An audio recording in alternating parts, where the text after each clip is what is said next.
Hi, so in this video we're going to be working with a special type of parallelograms. Most of these parallelograms you already know, right? The first one is a rhombus, right? A rhombus is a parallelogram, so we know that it has all the characteristics, all the properties of a parallelogram with four congruent sides, right? It also has two other properties. So if a parallelogram is a rhombus, then its diagonals are perpendicular, right? So its diagonals, right there, you can see it, are perpendicular, right? Also, if a parallelogram is a rhombus, that is bisect two pair of opposite angles. So they form those two angles are congruent right here. This one and that one, and this piece right here, same with the other. My next special type of parallelogram is the rectangle. The rectangle is a parallelogram with all four right angles. So if a parallelogram is a rectangle, then its diagonals are congruent. And the last one, this last special type of parallelogram is a square. And as you can see, a square has congruent sides and has four right angles. So it's also a square is also a rhombus, and it's also a rectangle. So every square is also a rhombus and is a rectangle. But not all rectangles are squares and not all rhombus are a square. So let's see a couple of exercises, right? Decide whether the parallelogram is a rhombus, a rectangle, or a square. And we're going to use the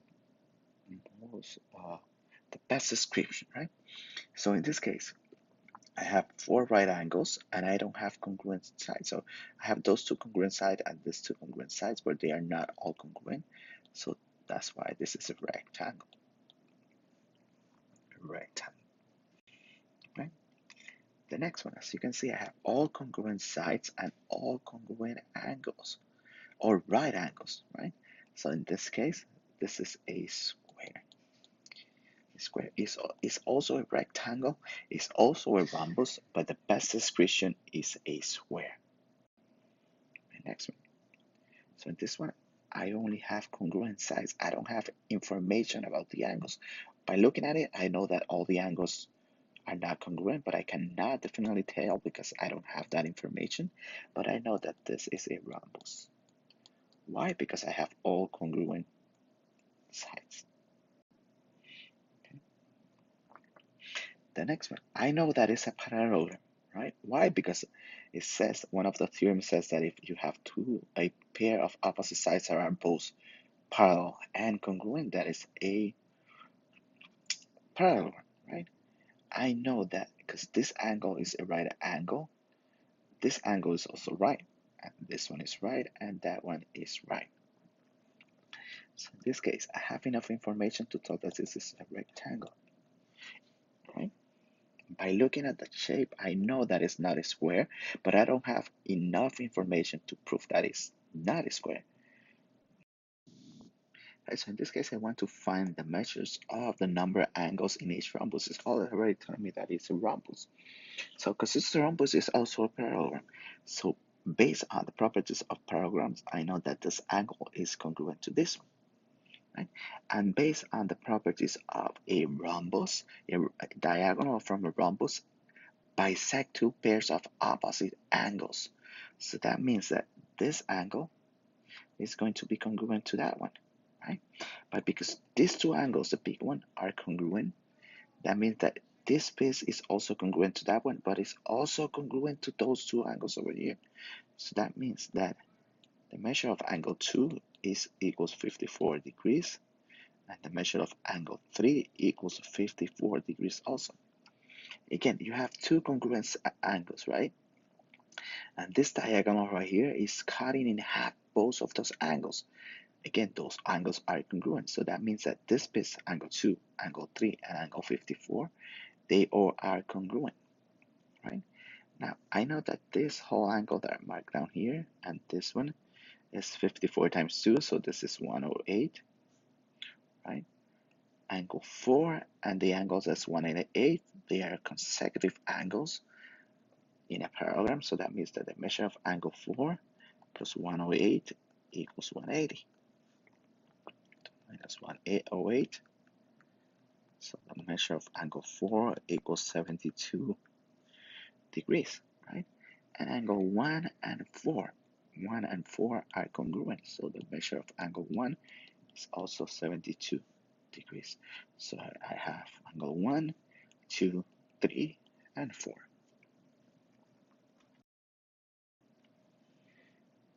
Okay.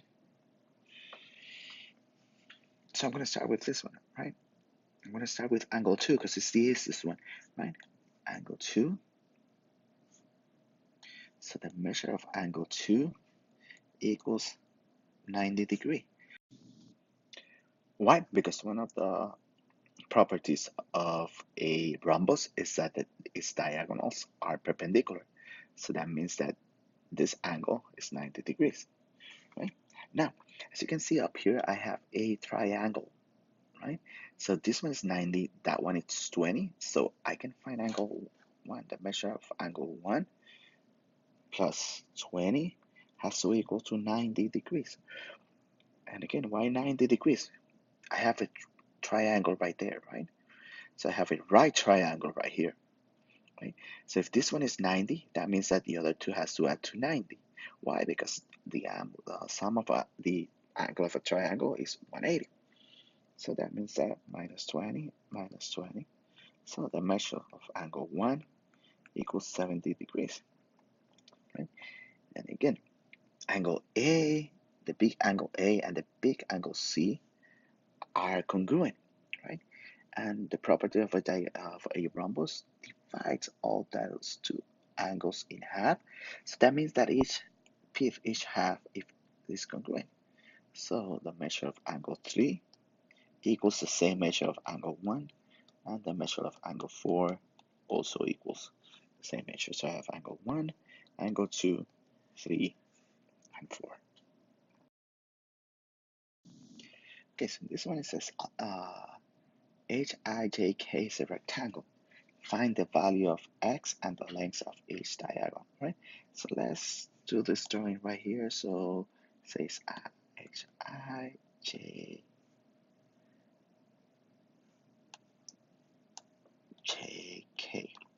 right? And I have diagonal I and I have J, right? So because they are diagonals, the property of a rectangle says that the diagonals are congruent to each other. So that means that the measure has to equal to each other. So 2x minus 7. So minus 2x minus 2x. So negative x equals negative 7. Negative 1x equals 7. So hj equals 7. And ik equals 2 times 7 minus 7. So 14 minus 7 equals 7. That's it. Okay. Hj, this one has exactly the same, right? Hik. So 3x plus 5 equals 5x minus 9.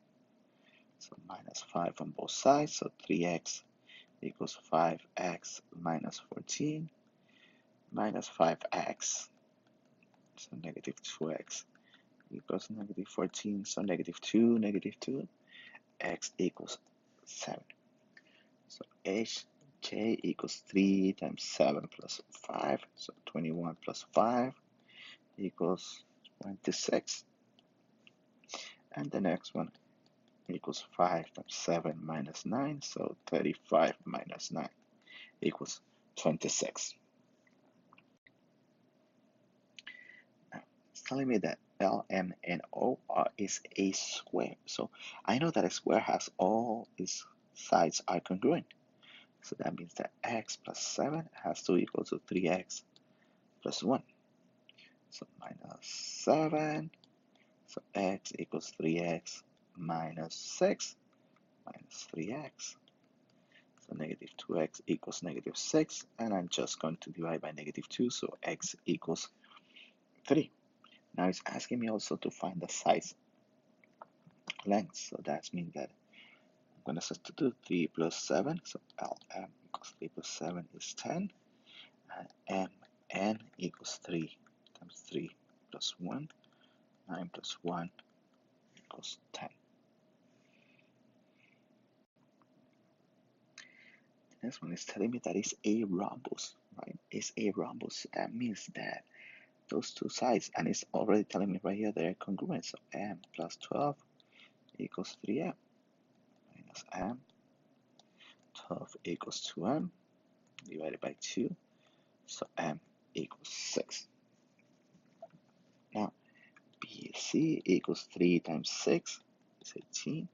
And AD equals 6 plus 12 is 18. Next one, I have a rectangle. A rectangle. So in this case, I know that this side is congruent with that one. And I know that this side is congruent with this one, right? So 4y equals x, and 2y equals 3x minus 10. So now, because I have on this first equation that x equals 4y, that means that on my second equation, I can substitute 2y equals 3. I can substitute 4y for x. Right? Again, I know right here that x equals 4y. So in this equation, I can change the x for 4y. So 2y equals 12y minus 10 minus 12y. So negative 10y equals negative 10. And negative 10y equals 1. Now that I have that y equals 1, I can plug that information right here. So x equals 4 times y. So 4 times 1, x equals 4. Right? So this is 4. This is 4 times 1 is 4. This is 2 times 4. 2 times 1. 2 times 1 is 2. And this is 3 times 4 minus 10. So this is 12 minus 10 is 2.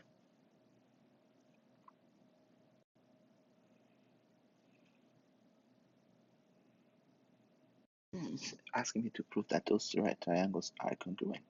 So my first step is that I'm going to draw this shape right here. So I have D, V, E, O. Where's the diagonals? E, O, V. So now I want to prove that triangle OVE triangle OVE, so this triangle right here is congruent to DVE, so it's this triangle over here. Okay.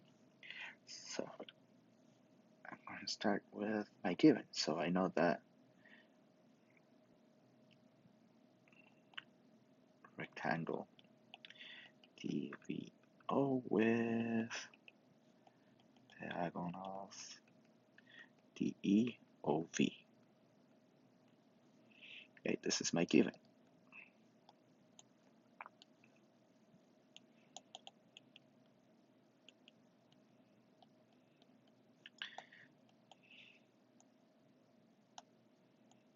Okay. As you know, I need to prove that those two triangles are congruent. So let's start by saying that DE is congruent to VOV, to diagonals of a rectangle are congruent, right? So my diagonals are congruent. Okay. So now, 3. I know that angle VEO and angle DVE are right angles. Are right angles. Right? Property, definition of a rectangle. 4. Now I know also that VE is congruent to EV. 4 by reflexive property right here, right? So this side is congruent to itself, right?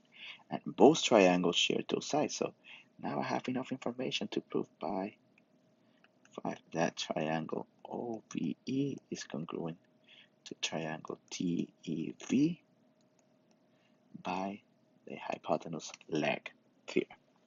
That's it. I already proved those two triangles are congruent. That's it for this video. May the force be with you.